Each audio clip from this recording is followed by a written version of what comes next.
Hello friends, स्वागत है आपका मेरे यूट्यूब चैनल दीप क्लासेस में, जिसमें हमारा आज का टॉपिक है असाध्य वीणा कविता का भावबोध।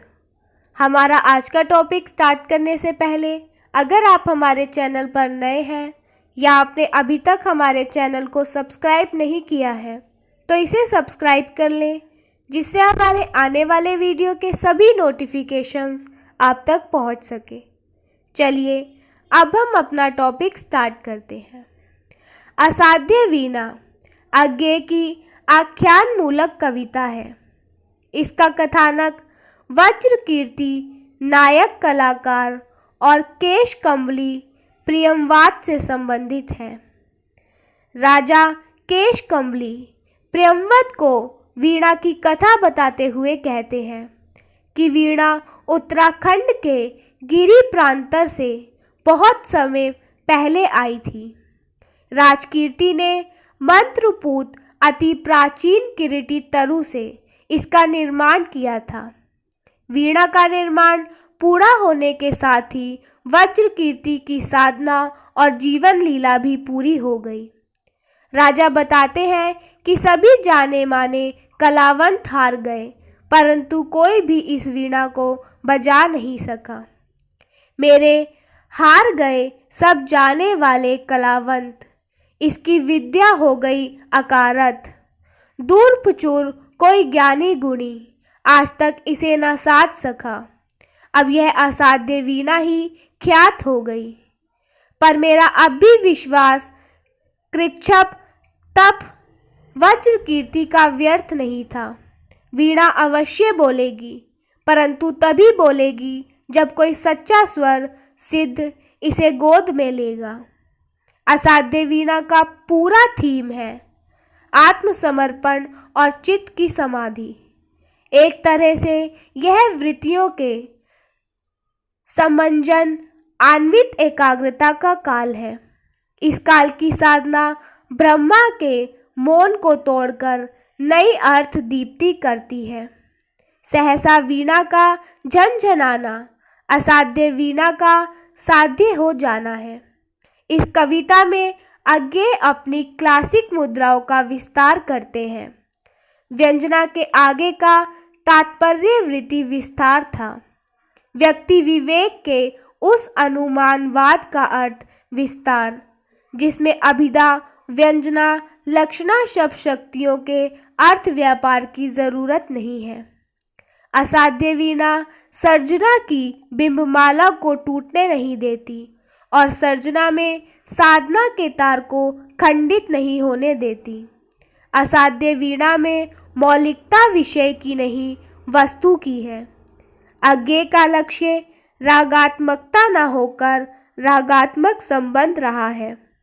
जब असाध्य वीणा को कोई सच्चा स्वर सिद्ध गोद में लेगा वह तभी बजेगी। इस कथन को सच सिद्ध करने के लिए राजा उस वीणा को प्रियंवद को सौंप देते हैं। प्रियंवद ने कंबल बिछाकर वीणा उस पर रखी और प्रणाम किया। सारी सभा आश्चर्यचकित नेत्रों से उसे देख रही थी। यहाँ तक कि संपदित सन्नाटे में प्रियंवद वीणा साध रहा था। स्वयं को शोध हो रहा था तथा उसे करीटी तरु को सौंप रहा था। ध्यानमग्न प्रियंवद उस राजसभा को भूल गया। सर्वप्रथम उसने स्वयं को किरीटी तरु को समर्पित किया।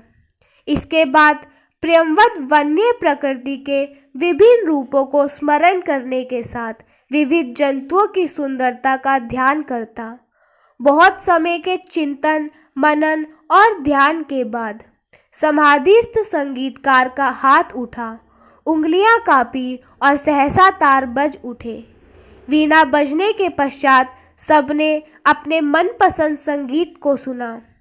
राजा ने वरमाला लिए हुए जय देवी का मंगल गीत सुना।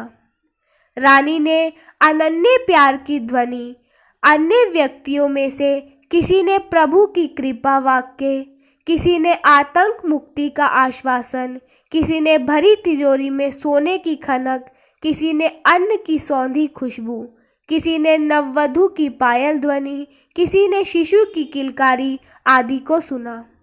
इसी प्रकार से लोगों ने अलग अलग अपनी मनपसंद ध्वनि सुनी। राजा ने साधु शब्द से प्रियंवत की प्रशंसा की। रानी ने सतलड़ी माला उसको भेंट की और जनता ने धन्य धन्य कहकर उसकी सराहना की। परंतु प्रियंवत ने कहा कि वीणा के बजने में मेरा कुछ भी ध्येय नहीं है। मैंने तो वीणा के माध्यम से स्वयं को सब कुछ अर्पित कर दिया। यह तो उस सब कुछ की तथता थी जो महाशून्य, महामौन और शब्दहीन होते हुए भी सब में गाता है। इसके बाद प्रियंवत अपने गुफागृह में चला गया और सब अपने अपने काम में लग गए।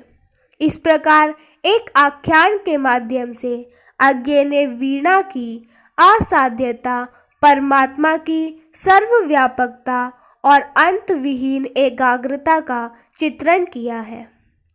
इसी के साथ हमारा आज का टॉपिक यही खत्म होता है, जिसमें हमने जाना अज्ञे द्वारा रचित असाध्य वीणा कविता के भावबोध के बारे में। अगर हमारा आज का वीडियो आपको पसंद आया हो तो वीडियो को लाइक एंड शेयर करें और हमारे आने वाले सभी वीडियो के नोटिफिकेशंस के लिए हमारे चैनल को सब्सक्राइब करें।